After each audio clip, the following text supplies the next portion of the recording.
Nshuti bakunzi ba P4 TV Official, twongeye kubasuhuza aho muhereye hose ku isi. Uyu ni wa mwanya w'ikiganiro The Holy Breakfast. Turaganira ku mbaraga z'amasengesho. Urashaka ibisubizo? Imbaraga z'amasengesho nicyo usabwa mu gihe usenga. Yakobo ibice 5:16 haranditse ngo mwaturirane ibyaha byanyu kandi musabirane kugira ngo mukizwe.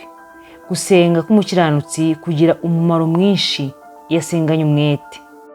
Muri ikiganiro turaza gusobanura neza intego ivuga ku mbaraga z'amasengesho ndetse n'icyo natwe dusabwa kugira ngo isengesho ryacu rigire umumaro kandi ribe rishyitse. Dore ingingo turi bwibande muri make. Gusenga bimara ubwoba. Gusenga bitanga icyerekezo ukamenya uko wifata mu kibazo. Gusenga bizana Imana mu kibazo cyawe akaba ariyo yirwanirira.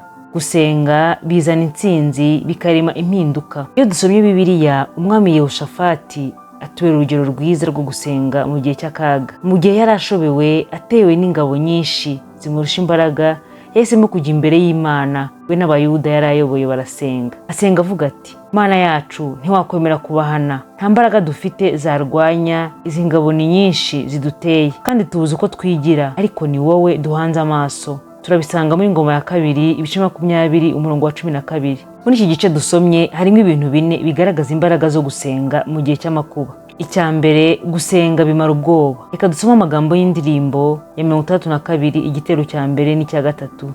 Igitero cya mbere kiragira giti, mu gihe cyo gusenga amasengesho yacu agera kure cyane, agatambuka n'inyenyeri. Umutima w'umuntu ujya imbere y'Imana ugakomanga urugi ushaka kureba Imana. Igitero cya gatatu cyo kiravuga ngo ndetse n'umwana muto uzi gusenga Imana ntabwo azagira ubwoba, azafashwa no gusenga. Kandi ntitwibagirwe yuko aho tujya hose yuko gusenga kwacu kugera ku Mana Data. Igihe Yehoshafati yajyaga gusenga yarashobowe, yabuze uko agira, yivugira ubwe ko ingabo zibateye ari nyinshi, zibarusha imbaraga kandi ntacyo bafite babikoraho. Bari babuze uko bigira. Amaze gusenga Imana yamumaze ubwoba arakomera. Katugere ku gice cya 2. Gusenga bitanga icyerekezo ukamenya uko wifata mu kibazo. Iyo abantu b'Imana basenze, Imana ibaha amakuru batari bafite, bakamenya uko bitwara mu kibazo bafite. Tubona ko Imana yahumurije Yehoshafati imubwira ko urugamba ruzagenda nuko azatsinda abanzi be bamuteye, atagombye kurwana n'intambara. Ngoma ya 2 ibice 20:15. Mwitinya kandi mwe gukurwa umutima n'izo ngabo nyinshi, kuko urugamba atari urwanyu ahubwo ari urw'Imana. Reka tugere ku buryo bwa gatatu. Gusenga bizana Imana mu kibazo cyawe akaba ariyo yirwanirira. Iyo ufashe igihe cyo kwicisha bugufi imbere y'Imana ugasenga, ugashaka mu maso hayo, kwihana ibyaha byawe. Ngoma ya 2 ibice 7:14.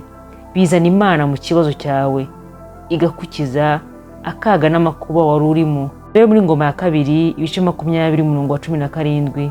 Muri iyo ntambara ntimuzagomba kurwana, muzahagarare mwireme inteko gusa, mwirebere agakiza Uwiteka azabaha, yemwe Bayuda n'ab'i Yerusalemu mwe. Mwitinya kandi mwe kwiheba, ejo muzabatere kuko Uwiteka ari kumwe namwe. Iyo Uwiteka ari kumwe natwe ntacyo dushobora kuba. Nuko ko igihe Yesu yari kumwe n'abigishwa be mu bwato, umuhengeri ntacyo wabatwaye. Reka turebe ku buryo bwa 4. Gusenga bizana intsinzi bikarema impinduka. Iyo witegereje umuntu urimo gusenga ubona nta gikorwa gifatika ari gukora, ariko niyo nzira Imana inyuramo ikuraho ibyari bigoye umuntu, ikazana ubutabazi bwayo. Gupfukama, gutega amaboko, kuririmba, kurira, kuvuga amagambo no kureba uburyo n'ibindi umuntu akora asenga bisa n'ibisuzuguritse bidafite umumaro cyangwa ubusazi. Ariko uko bikorwa byose bisuzuguritse, niko iyo Imana igiye gutabara abayo ikorera mu bintu byoroheje, ariko igakuraho ikibazo gikomeye cyane. Bibiliya itubwira ko muri iyo ntambara Abayuda baririmbye gusa, bavuga icyubahiro cy'Imana. Abanzi babo basubiranamo,